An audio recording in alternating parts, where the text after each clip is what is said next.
Et salut à toi, bienvenue sur ce nouvel épisode du podcast Nourris ta santé. Aujourd'hui, on va parler un petit peu de nutrition sportive, on va parler de peser dans les sports de combat ou même dans d'autres sports à peser comme l'aviron, également comme le powerlifting, etc. Aujourd'hui, je vais te parler de la rapid weight loss qu'on appelle la RWL, c'est-à-dire un petit peu les protocoles qui te permettent de perdre énormément de poids en quelques jours, notamment avant les pesées et notamment avant tes compétitions pour justement être dans ta catégorie. Et on va parler des RWL surtout en lien avec les potentiels dangers, les potentiels risques que cela crée. Donc encore une fois, c'est un sujet qui est super important. Si toi, tu fais un sport qui est en lien avec ton poids, qui est avec des catégories de poids, donc reste jusqu'à la fin de cet épisode pour en savoir plus. Déjà, avant de commencer cet épisode, je tiens à dire que, enfin, je le dirai aussi pendant l'épisode, mais je tiens à dire que c'est un sujet qui est assez nouveau. On ne sait pas encore tout dessus. On a des hypothèses que je vais te donner dans cet épisode. On a des choses où on est un petit peu plus sûr quand même. Mais en tout cas, c'est pas quelque chose qui est figé. Donc, ce que je vais dire là, encore une fois, si j'ai des informations supplémentaires, évidemment, je vais continuer à me documenter dessus, etc. Si je vois qu'il y a des informations au fur et à mesure des mois et même des années, eh bien sûr que j'en referai un épisode plus tard. Mais en tout cas, pour le moment, c'est vraiment les dernières données qu'on a. Là, il y a des études que j'ai lues qui datent de 2024, qui datent de 2023, même une de 2025, il me semble. Donc, vraiment des données extrêmement récentes. Mais voilà, encore une fois, il y a des choses à prendre, il y a des choses à garder en tête qui, je pense, sont déjà vraies, sont déjà vérifiées. Donc, reste jusqu'à la fin de l'épisode. Pour commencer, qu'est-ce que c'est que la RWL concrètement? Parce que oui, rapid weight loss, c'est bien, ça veut dire qu'on perd du poids rapidement, mais quand est-ce qu'on définit réellement que c'est un RWL, ce qu'on fait, et quand ça n'est pas un RWL? Eh bien, un RWL, en fait, c'est quand on perd au minimum 5% de notre poids corporel en même pas 7 jours.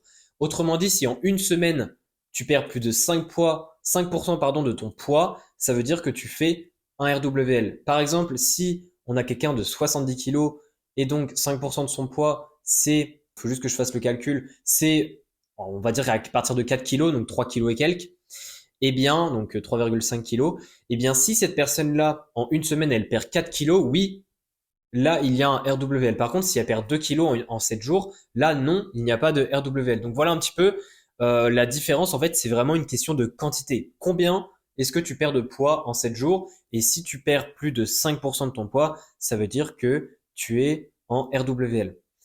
Le RWL, eh bien, c'est utilisé beaucoup dans les sports de combat, notamment, mais aussi dans d'autres sports de pesée, et c'est beaucoup utilisé pas forcément en perte de poids, mais surtout en perte d'eau, puisque évidemment, en 7 jours, tu doutes bien, si tu es un peu familier avec cette notion de balance énergétique, eh bien, on peut pas perdre 5 kilos imaginons 5 kilos de graisse en une semaine.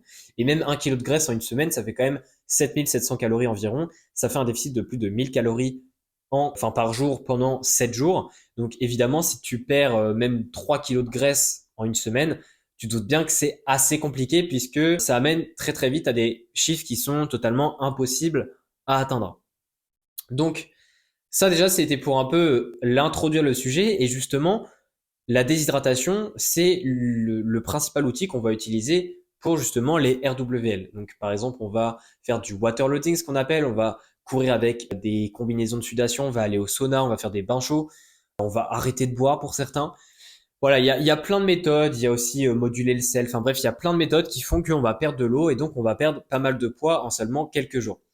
Le truc, c'est que déjà les RWL à court terme peuvent amener à des soucis. C'est-à-dire que le fait d'être déshydraté, donc de suivre un RWL, eh bien, ça peut mener à des coups de chaleur pendant les compétitions, même avant les compétitions. Ce qui peut donc faire qu'on a des grosses fatigues, on peut faire des malaises, on peut tout simplement être en incapacité de combattre, et ça, c'est plutôt dommage, parce que si tu atteins ta catégorie de poids, mais qu'au final, derrière, t'es pas en capacité de combattre, est-ce que c'était vraiment utile d'avoir fait ce protocole-là? Pas si sûr.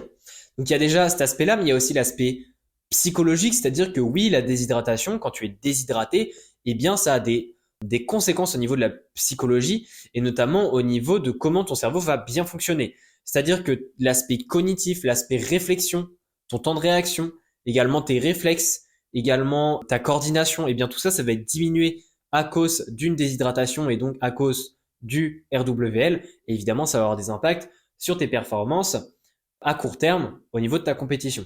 Mais le truc, c'est que le RWL n'a pas que des impacts sur la performance et aussi n'a pas que des impacts à court terme. Et c'est pour ça qu'on va aussi s'intéresser dans cet épisode aux effets du RWL potentiel sur la santé à long terme. Déjà, la première grosse catégorie de choses, c'est les effets que ça peut avoir au niveau de la santé rénale.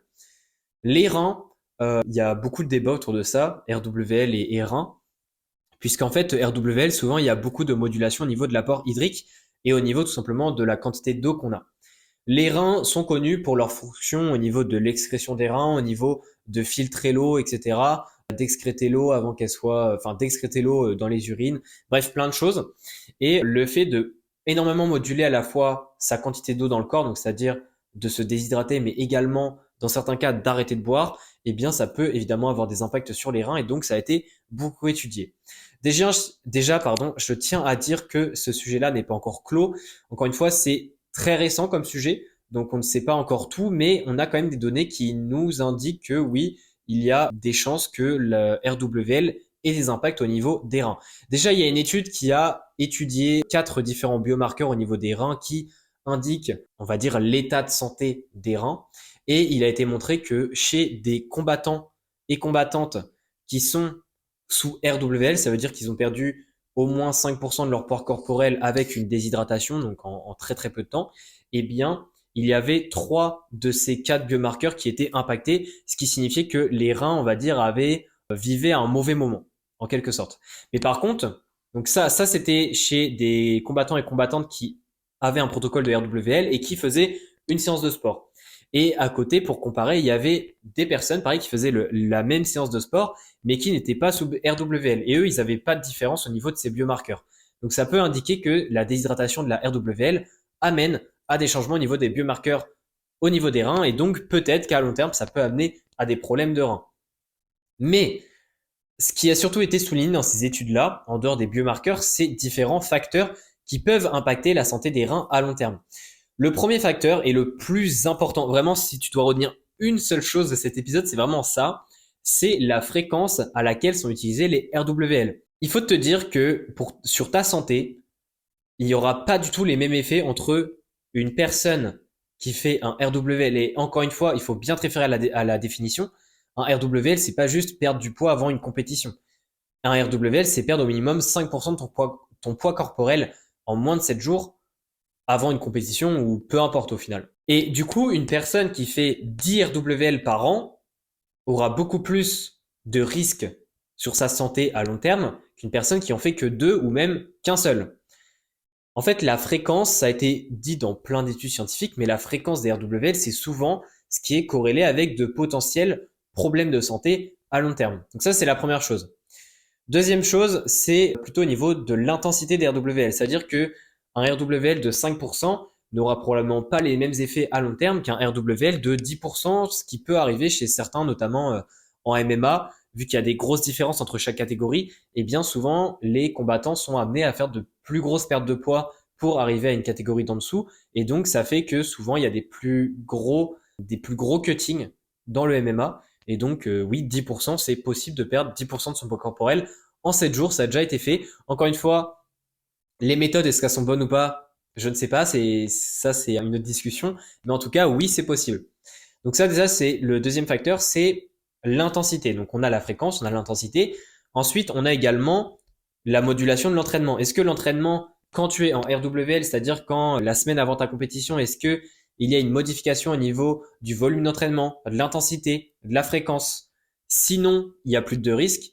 Mais s'il y a une modulation, évidemment, il y a moins de risques parce que cet aspect déshydratation que va créer la RWL sera moins contraint à un entraînement qui sera intense. C'est-à-dire que si tu as un entraînement de base qui est intense et que là, tu gardes cette intensité, mais alors que tu es maintenant un peu déshydraté, eh bien forcément que ça va avoir plus d'impact sur ta santé, puisque ça va davantage stresser ton corps que si tu avais modulé l'entraînement et que donc l'intensité était plus réduite et que même en étant un peu déshydraté, eh bien au final, ça aura moins d'impact. Donc voilà, ça c'est le troisième facteur. Ensuite, on a aussi le niveau, c'est-à-dire que, alors, ça, encore une fois, là, je te dis des facteurs. En fait, il y a plein d'hypothèses autour de ces facteurs. C'est-à-dire que la fréquence, au final, est-ce que c'est réellement lié à la fréquence? Est-ce que c'est plutôt pas lié à que les personnes qui font des RWL plus fréquemment ont plus de troubles alimentaires et donc plus de problèmes de santé? En fait, il y a plein d'autres hypothèses qui peuvent découler de chaque facteur que je te dis, mais en tout cas, ce sont les facteurs globalement qui sont considérés comme étant des facteurs de risque pour définir si le RWL va être problématique pour toi à long terme. Et justement, un autre facteur, c'est le niveau du combattant. Ça, par exemple, moi, je pense que c'est surtout lié avec les méthodes qui sont utilisées et également avec la connaissance de soi. C'est-à-dire qu'une personne qui a beaucoup d'expérience et qui fait pas mal, qui a déjà fait plusieurs RWL, etc., ne fera pas forcément les mêmes erreurs qu'un débutant qui aurait tendance peut-être à aller trop dans l'extrême, à peut-être faire des méthodes qui sont pas du tout adaptées pour la récupération, pour garder son niveau d'énergie. Bref, ça, je pense que c'est lié en partie à ça, mais voilà, il y a plein de choses à discuter autour de ça. Encore une fois, là, l'idée dans cet épisode, c'est juste que je te mette en garde sur les potentiels facteurs de risque qui peuvent rendre la RWL problématique et aussi tout simplement le RWL, est-ce que c'est problématique et dans quelles conditions ça peut amener à des problèmes de santé. Le dernier facteur, c'est la récupération qu'il y a après le RWL. C'est-à-dire que un combattant qui va très mal récupérer après son RWL, probablement que ce RWL va laisser plus de traces que quelqu'un qui va très très bien récupérer après la pesée qu'après le RWL. Évidemment, il n'y aura pas les mêmes impacts. Surtout si on prend en compte tous les autres facteurs, on prend en compte l'intensité, on prend en compte notamment la fréquence. Si le boxeur fait 10 RWL par an et qu'après chaque RWL il récupère mal, forcément que ça aura beaucoup plus d'impact que quelqu'un qui en fait 2 par an et qu'en plus de ça il récupère bien après et qu'en plus de ça l'intensité n'est pas trop forte, c'est-à-dire qu'il perd 5-6% de son poids de corps mais pas 10%. Et qu'en plus de ça, voilà, tu vois qu'en fait tous les facteurs s'accumulent et un petit peu, je dirais même pas que c'est une addition de tous les facteurs, je dirais plutôt que c'est une multiplication. C'est-à-dire que une intensité qui est adaptée et une fréquence qui est adaptée de RWL, les deux vont se multiplier entre eux pour, on va dire, la diminution de risque que ça va apporter. Donc voilà un petit peu ce que je voulais dire. Pour finir sur les reins, est-ce que c'est problématique pour les reins? Du coup, moi je pense que si parmi tous les facteurs que je t'ai dit, la plupart sont cochés négativement, c'est-à-dire que tu fais une très grosse fréquence, tu as tendance à avoir une très grosse intensité, tu perds peut-être 8% de ton poids de corps.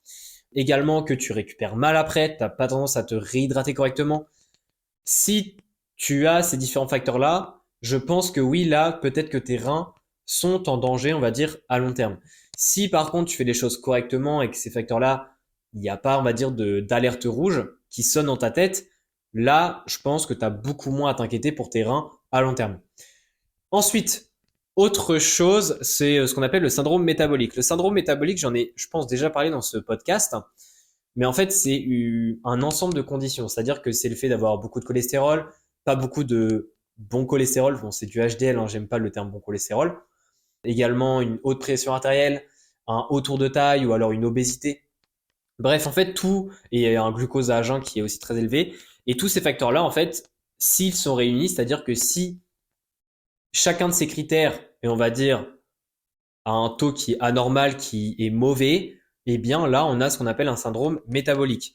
Un syndrome métabolique, en fait, il n'y a pas de preuve encore de pourquoi, il n'y a pas d'explication, mais en tout cas, il y a des études déjà qui ont comparé des sportifs, des anciens sportifs de haut niveau dans des sports qui avaient des catégories de poids, donc des boxeurs, taekwondo, aviron, etc., vs un autre groupe de pareil sportifs de haut niveau, des anciens, qui ont fait plutôt un sport où il n'y avait pas du tout en lien avec le poids et donc qui n'avaient jamais fait de RWL. Et en gros, il a été montré que chez le groupe des sportifs qui avaient un sport avec des catégories de poids et donc qui avaient déjà fait des RWL, avait une beaucoup plus grosse, en fait, avait beaucoup plus de syndrome métabolique en termes de proportion. Donc en gros, il y a peut-être une association entre les RWL et le fait de développer, plutôt chercher le mot, de développer un syndrome métabolique à long terme. Est-ce que le RWL cause directement le syndrome métabolique? Pas du tout, on ne sait pas, on peut pas répondre à cette question. Ça serait faux que je te dise oui, le RWL amène à plus de syndrome métabolique. Non, c'est juste que c'est associé.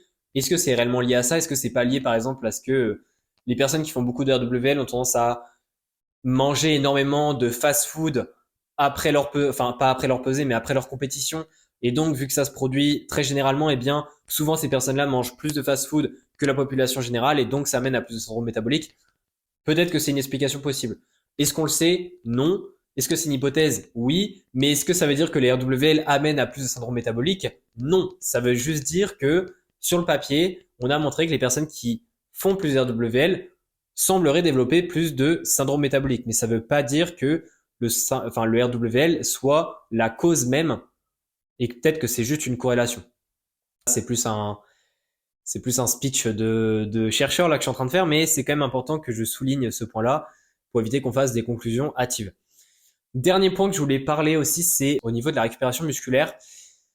Alors, j'en ai un petit peu parlé au début de l'épisode avec les effets sur la performance à court terme, mais les RWL, ça a été montré que différents marqueurs, comme pour les reins tout à l'heure, avaient tendance à être beaucoup plus négatifs au niveau de leur valeur quand on était sous condition RWL. C'est-à-dire que les combattants ou les sportifs qui sont sous RWL ont des marqueurs au niveau de la réparation des muscles qui sont mauvais. C'est-à-dire que tout simplement les muscles récupèrent moins bien quand on est dans des conditions de RWL.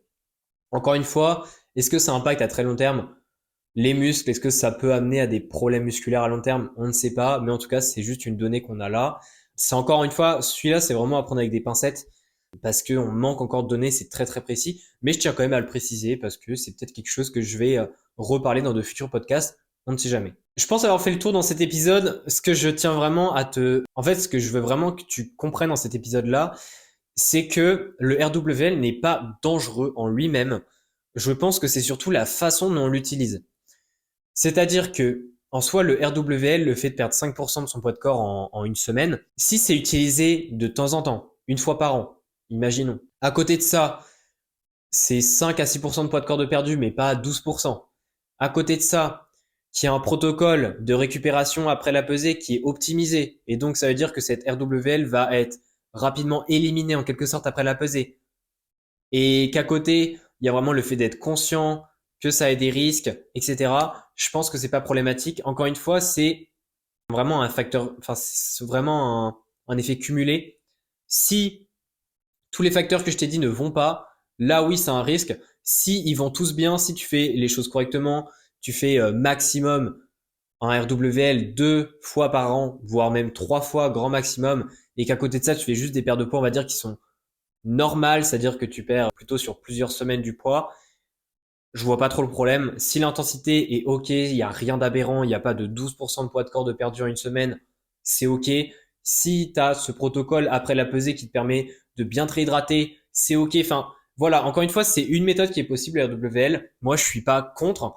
Je tiens juste à mettre en garde que si c'est vraiment mal fait, si c'est vraiment mal utilisé, oui, ça peut avoir des répercussions à long terme, mais je suis pas sur l'avis que c'est totalement mauvais. Voilà, c'est une stratégie parmi tant d'autres. Pour moi, c'est pas la stratégie qui est mal en tant que telle, c'est juste comment on va la mettre en place et comment on va l'utiliser dans sa stratégie globale dans son sport. J'espère en tout cas que cet épisode t'aura plu. Encore une fois, si tu veux aller plus loin pour les sports de combat, que ça t'intéresse un peu tous ces sujets-là, j'envoie un email par semaine sur ma newsletter. N'hésite pas à cliquer sur le premier lien dans la description pour obtenir ces mails-là de nutrition sportive pour les sports de combat. Et on se dit à la prochaine. Allez, ciao.